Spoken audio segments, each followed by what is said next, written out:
Namiesto Chorvátska Albánsko. Krajina, ktorá na prvý pohľad budí rôzne reakcie. Ale ak snívate o apartmáne pri mori, tak možno Albánsko bude pre vás voľbou. Prečo? Tak práve o tom sa budeme rozprávať v podcaste portálu Nehnuteľnosti.sk. V našom štúdiu vítam zakladateľa realitných kancelárií Archeus Rastislava Štalmacha. Dobrý deň. Dobrý deň, prajem. A pozdravuje vás aj Zuzana Majerčíková. Pán Štalmach, vy na realitnom trhu pôsobíte už viac ako 19 rokov, tak povedzte nám, že prečo ste sa rozhodli predávať nehnuteľnosti v Albánsku? Pre mňa je to také déjà vu, pretože v roku 2006, keď sme začínali, tak nás oslovil jeden Bulhár žijúci v Prahe a ponúkol nám predaj nehnuteľnosti v Bulharsku. A to bolo také, že sme si povedali, vtedy to nikto nepredával. Nová kancelária, nevedeli sme, že áno, nie, proste tak vyskúšame, však sme nemali nejaké ponuky.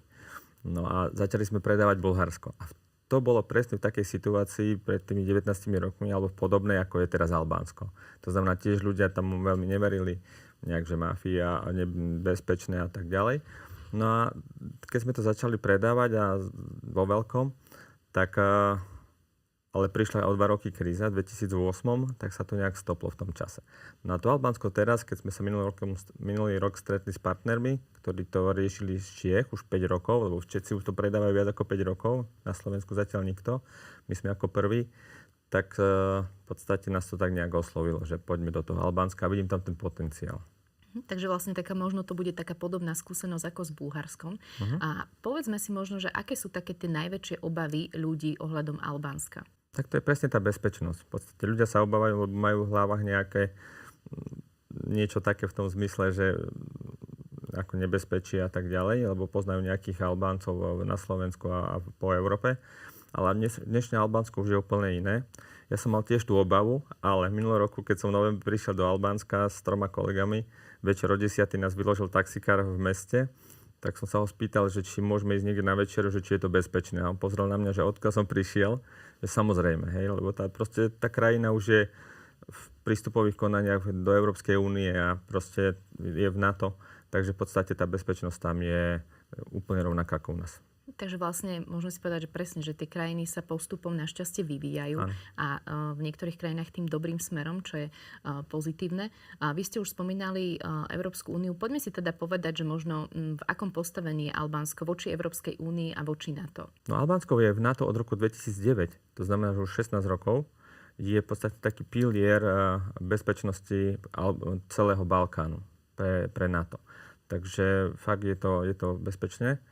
Čo sa týka Európskej únie, tak v roku 2022 už začali prístupové rokovania do Európskej únie. Predpokladajú ukončenie v 27. roku a 2030 by sa mali stať členmi Európskej únie. Poďme si možno povedať aj také praktické veci, že aby sme si vedeli predstaviť, že ako to v Albánsku funguje. Napríklad ma zaujíma, že v akej mene sa tam platí? Ich mena je LEK, sa to volá, ale bez problémov, v podstate ja tam chodím už skoro každý mesiac odkedy sme to začali predávať a naposledy som vôbec nepoužil ani raz ich menu. To znamená v euro, bez problémov sa dá platiť kartou, mobilom, hodinkami, cash, proste absolútne bez problémov, iba euro stačí. A čo sa týka možno ľudí alebo nejakého charakteru Albánska, tak možno ku ktorej kultúre im je tak najbližšie, alebo ku komu by ste ich tak vedeli porovnať alebo prirovnať? Tak oni sú tak trošku pomiešaní, lebo ten Balkán tam ich ovplyvňoval z každej strany. Je tam Grécko, blízko je Bulharsko, Macedónsko a Taliansko je oproti hneď. Takže v podstate je to taká zmiešaná kultúra, ale najbližšie si myslím, že majú k tým Talianom možno aj. Čo sa týka možno takých opäť praktických vecí, že aké tam je možno jedlo, alebo že aká dlhá tam je vlastne tá sezóna pri mori, aké je to more napríklad? No more je v podstate jadranské, lebo to je, keď pozrite na mape, tak to je od Chorvátska ešte nižšie cez Macedónsko a pod tým je Albánsko. Albánsko má vyše 400 km pobrežia a zdroje uvádzajú, že vyše 360 km pláži. Takže fakt ako je tam čo robiť. Je to oproti Taliansku, to znamená napríklad druhé najväčšie mesto Drač. Hlavným mestom je Tirana, druhým najväčším je Drač, ktoré je už prímorské mesto, kde je najväčší balkánsky prístav. A je to v podstate oproti Taliansku. A keď ideme trošku nižšie, tak už sme pri Grécku, spodná časť oproti Korfu. Takže, a tam je dokonca už Jónske more. Takže fakt veľmi dobré. A čo sa týka možno toho jedla, sú tam nejaká nejaká stráva špecifická pre Albáncov, čo oni radi jedia, alebo sú tam možno podobné jedlá ako u nás? Tá strava veľmi je blízka aj Taliansku. Tým, že fakt Taliansko oproti, je tam veľa talianských reštaurácií. Samozrejme morské plody. Tým, že je tam more, tak to je lahôdka. No a výborná káva talianska samozrejme. Takže fakt tá strava je veľmi dobrá, veľmi kvalitná a v určitých aj veľmi lacná v podstate. Takže minimálne polovica ako bežne. Niekde v Chorvátsku dokonca ešte aj lacnejšie. Vy ste spomínali, že vlastne v Česku už predávajú nehnuteľnosti v Albánsku, alebo teda venujú sa tomuto balkánskému trhu. Možno koľko turistov Albánsko navštívi? Že je to veľa, alebo sa to len tak pomaly ešte rozbieha? No každým rokom sa to zvyšuje a podľa posledných štatistík minulý rok to bolo cez 10 miliónov. Čo je fakt tak to je naozaj veľké číslo. No, je pravda, že oni tam zarátavajú aj tí takí, čo priletia a odletia. Že nie len, že tam sú na dovolenku, ale takýmto spôsobom. Myslím, že Slováci, čo sa týka dovolenkovej destinácie, to objavujú posledné roky. Veľmi pozitívne reakcie sú na to Albánsko. A poďme sa teda pozrieť možno na tie príležitosti z pohľadu apartmánov pri mori v Albánsku. Tak kde je možno také najvhodnejšie... Kde je možno taká najvhodnejšia lokalita na nákup nehnuteľnosti a prečo? No, tých lokalít je tam viacero. Obrovská výhoda je, že to Albánsko je fakt veľmi proeurópsky orientované a rozhodli tzv. Tá vláda alebo ten premiér, majú tam premiéra, ktorý ináč 11. mája tohto roku bol zvolený štvrtýkrát. To znamená, je veľmi proeurópsky, to znamená, je tam tá znova vízia na najbližšie roky, že sa nič nezmení v orientácii Albánska, takže je veľmi obľúbený v Európe. Dokonca Európsky parlament tam bol pred pár týždňami, náš prezident tam bol pred pár mesiacmi, takže fakt sa snažia veľmi ísť do tej Európskej únie. No a aby som sa vrátil k tej investícii, tak tam je viacero miest. Prvým z nich je mesto Drač, ktoré je iba nejakých 30 minút od hlavného mesta Tirany, kde je letisko. A to mesto Drač je najväčší balkánsky prístav. Už len okolo tohto mesta je nejakých 25 km pláži. A je to mesto, ktoré má 150-200 tisíc obyvateľov, 2,5 tisíc ročnú históriu. Takže fakt je to zaujímavé. Nie len cez sezónu, ale po celý rok. A ako vlastne prebieha možno celý ten proces kúpy nehnuteľnosti v Albánsku? Že ak by to niekoho zaujalo, že dobre, možno Chorvátsko to nebude, ale Albánsko, ktoré je veľmi podobné, ako ste spomínali, nejakým spôsobom Taliansku, tak ako to celé prebieha? Ono je to dosť podobné, napríklad aj v tom Bulharsku to prebieha podobne, s tým, že v podstate my robíme tzv. Albánsko na skúšku. To znamená fakt kvôli nejakým predsudkom snažíme sa, aby tí klienti sa tam išli pozrieť na niekoľko dní. Zabezpečíme im transfer z letiska, zabezpečíme im ubytovanie a samozrejme prehliadku tých apartmánov. No a potom oni sa rozhodnú sami, že povedia si, áno, tento sa mi páči, alebo ak sa mi nepáči, nič sa nedieje, mal som dovolenku. No a ak sa mu páči, tak potom v podstate si to zarezervuje, tú nehnuteľnosť. Následne my zabezpečíme ten celý proces kúpnej zmluvy u notára. Hlavným týmto nejakou autoritou je notár. Majú tam samozrejme kataster, ten ale nie je verejný. To znamená, treba si to nejakým spôsobom aj trošku preveriť tieto veci. Určite by som na vlastnú pes nešiel kupovať nehnuteľnosť do Albánska, to v žiadnom prípade. Takže o to všetko my sa postaráme. No a tým pádom ten klient na konci dostane tzv. Certifikát, to je ako keby náš list vlastníctva, no a je zaevidovaný v katastri. Zaujalo ma, že vy ste hovorili, že Balkán na skúšku, že robíte ako keby tým, ktorí majú záujem o nejakú nehnuteľnosť alebo apartmán pri mori, aby si to vlastne vyskúšali na vlastnej koži. Tak povedzte možno o tom viac, ako to celé prebieha, že čo počas, neviem, je to trojdňová skúška, alebo že čo všetko uvidia, alebo ako to prebieha. Stačí, v podstate v poslednej dobe, dokonca aj dnes tam máme klienta, ktorý nám zavolal a povedal, chcem ísť pozrieť do toho Albánska, super. Kolegovia z Albánska, alebo teda českí hovoriaci makléri sa mu ozvu, dohodnú mu, vyzdvihnú ho na letisku. Po prípade, ak chce naše ubytovanie, budeme mu zabezpečiť ubytovanie priamo v 5-hviezdičkovom hoteli, priamo na pláži, overenom. Ubytujeme tam v hoteli. Večer môže ísť na tú večeru, ešte keď záleží, kedy priletí. No a na druhý deň mu zorganizujeme program, čo sa týka obhliadky apartmánov. On si vyberie, lebo viete, tých apartmánov sú tam desiatky, možno aj stovky, ale nemá zmysel vo veľa nehnuteľnostiach naraz pozerať, tak si vyberie, že či jednoizbové, trojizbové, aké chce. A podľa toho potom mu ukazujeme rôzne tieto apartmány s tým, že ak si to vyberie OK, ak nie, nič sa nedeje. No a potom večer samozrejme počas toho s ním ideme na obed, ukážeme mu miestnu lokalitu a večer takisto s ním môžeme ísť ešte posedieť. No a na druhý deň potom buď si urobí vlastný program, vieme mu požičať auto, pozrieť nejaké mesta historické, nielen pri pláži, ale veľmi pekné mesto je Borad napríklad, s tými nejakými domčekami a s tou históriou. No a buď potom večer odlieta preč, alebo ak chce ostať dlhšie, samozrejme. Pán Štalmach, aké sú podľa vás možno výhody vlastníctva nehnuteľnosti v Albánsku? No výhody sú viaceré. Prvá vec je, že je to veľmi blízko. V podstate do Tirany, to je hlavné mesto, lietajú ako priame linky v podstate zo 40 krajín sveta, v podstate, alebo Európy sveta. Od nás je to Viedeň, Budapešť, teda z okolia Krakov napríklad, pravidelne v podstate skoro každý deň. No a je to hodinka až hodinka a pol letecky. Takže fakt je veľmi blízko, takže to je obrovská výhoda. Samozrejme dá sa aj autom, v prípade núdze, alebo nejaké človek chce ísť autom. Ako dlho trvá cesta do Albánska? Je to zhruba, keď si vieme predstaviť, ako keby sme išli do Dubrovnika v Chorvátsku. Takže nejakých 12-13 hodín autom. Ale tak tým lietadlom to je pozitívne, že to je naozaj že 1 hodinka. Fakt. A na vašom webe máte napísanú takú zaujímavú vec, ja si to pomôžem, že iba 52% nehnuteľností v Albánsku spĺňa štandardy bezpečnej kúpy, ale zároveň hneď tam dodávate, že vy viete garantovať 100% istotu, že cez vás pôjde o tú bezpečnú kúpu. Tak toto mi vysvetlíte, čo to znamená teda. Tak je to tak, že to právne prostredie predsa je tam ešte také, aké je. Veľa nehnuteľností nie je vysporiadaných, buď nemajú list vlastníctva, alebo nie sú skolaudované. Takže to je veľmi dôležité spolupracovať s niekým, tak ako my máme tam partnerov, aby tá nehnuteľnosť bola úplne v poriadku.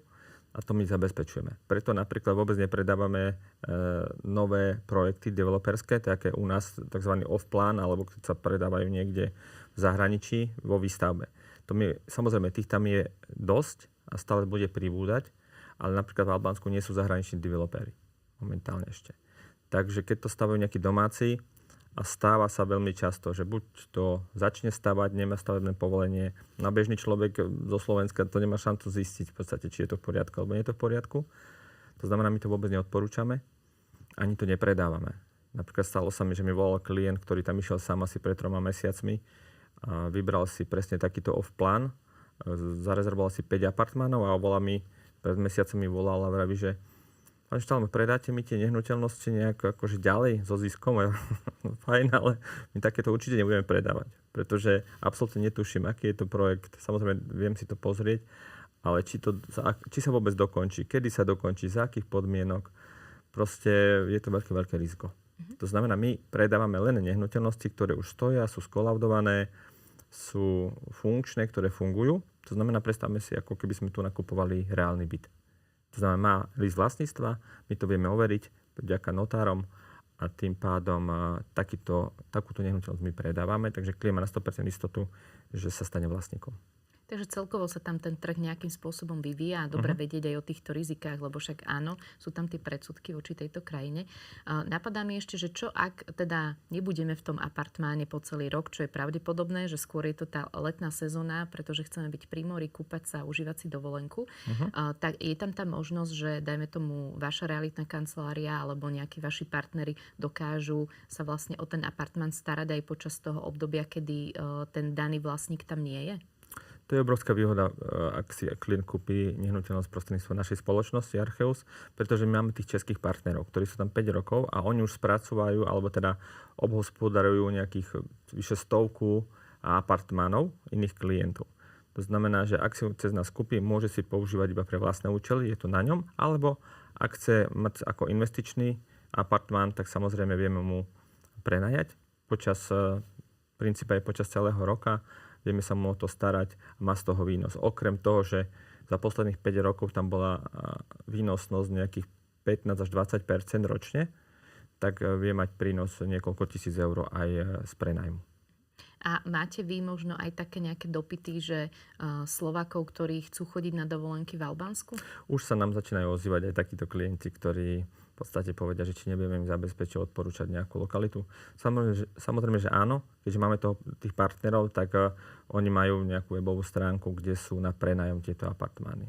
A ako vy vidíte možno nejakú takú investičnú budúcnosť Albánsku, že aké tam sú možno nejaké plány tej danej vlády, že chce nejak zveľaďovať či už ten realitný trh alebo celkovo, keďže ste hovorili, že sú teda naklonení k Európskej únii, aby sa to tam vyvíjalo tým smerom možno prozápadným? No z môjho pohľadu je Albánsko jedna z posledných lokalít, kde má zmysel celkom dobre investovať a s potenciálom rastu, keďže ceny nehnuteľnosti tam sú zhruba od 1,000 eur za meter štvorcový. Keď si porovnáme Chorvátsko, kde je 4-5 tisíc v dnešnej dobe a je to rozdiel zo pár 100 kilometrov, možno ani nie toľko, tak je tam obrovský potenciál na rast, na podstate na zhodnotenie svojej investície. A vedeli by ste možno ešte, vy ste povedali na meter štvorcový, a keď si to predstavíme, že aký veľký apartmán za aké sumy sa, dajme tomu, predáva v porovnaní s Chorvátskom napríklad? Tak teraz sme napríklad klientovi predali apartmán, ktorý už 3 roky fungoval ako bol v rente, to znamená, že už prinášal predchádzajúcemu klientovi príjem. Je to v podstate ako keby v druhej línii, v prvej línii s výhľadom na more, dokonca taká malá garzonka, nejakých 35 štvorákov. No tam bola cena okolo 80-85 tisíc za celý apartmán. To znamená, že od tých 70 tisíc vieme zabezpečiť tú nehnuteľnosť až aj vyššie. Napríklad minulý týždeň tam boli iní klienti, ktorí si vybrali dvojspálňový, to znamená trojizbový, keď to nazvem trojizbový apartmán s veľkou terasou za nejakých 190 tisíc. Takže záleží, v akom je to stave, ako ďaleko od mora to je a aký má klient preferencie. A prečo si možno vybrať realitnú kanceláriu tu na Slovensku, keď chcem kupovať nehnuteľnosť v zahraničí? A ešte mi možno napadá, že človek musí mať hotovosť alebo môže si na to zobrať nejaký úver z banky, ako si vie zafinancovať nehnuteľnosť v Albánsku. No, prioritne je potrebné mať hotovosť. Nedá sa zatiaľ riešiť v Albánsku hypotéka, aby si kúpil Slovák, keďže nie sú v Európskej únii, aby sme si my kúpili nehnuteľnosť na hypotéku v Albánsku. Ale napríklad teraz sme mali klienta, ktorý v živote nebol v Albánsku, ozval sa mi, povedal, že chce niečo investičné, zobral si hypotéku na vlastnú nehnuteľnosť. No a my sme mu všetko zariadili, dokonca ani už je majiteľom tej nehnuteľnosti, ani tam nebol v tom apartmáne. Takže to je tá výhoda, že to vie riešiť cez nás. Osobne si neviem predstaviť to riešiť cez nejakú albánsku realitku. Zvlášť Albánci sú predsa takí, že oni majú čas, tie termíny nevždy dodržiavajú, takže a stane sa potom, že prestanú dvíhať telefóny. Tak no neviem si to veľmi predstaviť, aby niekto kupoval takým spôsobom apartmán. Nehovoriac o tom, že napríklad my zabezpečujeme aj rekonštrukciu tých nehnuteľností. To znamená, že klient si môže kúpiť nehnuteľnosť v akomkoľvek stave, či už je dobrom alebo menej dobrom. A máme zase tam partnerov, ktorí majú už zazmluvnených nejakých tých pracovníkov a normálne mu robia rozpočet, poviem príklad 10, 15, 20 tisíc, záleží zase v akom vybavení a na kľúč mu urobia ten apartmán, ako keby na novo. Takže to je veľmi fajn, že sa to dá nejakým spôsobom ovplyvniť, že dá sa kúpiť nehnuteľnosť za nižšiu sumu a potom vlastne rekonštrukciou je z toho úplne nový apartmán. Presne tak. Pán Štalmach, keby ste mali možno povedať také 3 dôvody, že prečo sa oplatí kúpiť nehnuteľnosť v Albánsku, tak aké by to boli? No dôvod je to, že je to v Európe. Je to destinácia v podstate pri mori, kde sú väčšinou piesočnaté pláže. To som ani nespomínal, že sú tam aj ďalšie mesta, napríklad Vlora, Saranda, ktoré sú trošku nižšie a tým pádom tých možností na tú investíciu je oveľa viac. Výnos, ako som spomínal, nejakých 15 až 20% ročne, ktorý sa očakáva, že bude samozrejme rásť. Prenájom nehnuteľnosti v prípade. No a to prostredie zatiaľ celkovo Albánci sú fakt takí komunikatívni ľudia, takže je to veľmi dobré, ako nám blízke prostredie oproti nejakým arabským krajinám. Rozprávala som sa so zakladateľom realitných kancelárií Archeus Rastislavom Štalmachom. Ďakujem veľmi pekne. Ďakujem. Pekný deň vám želá aj Zuzana Majerčíková.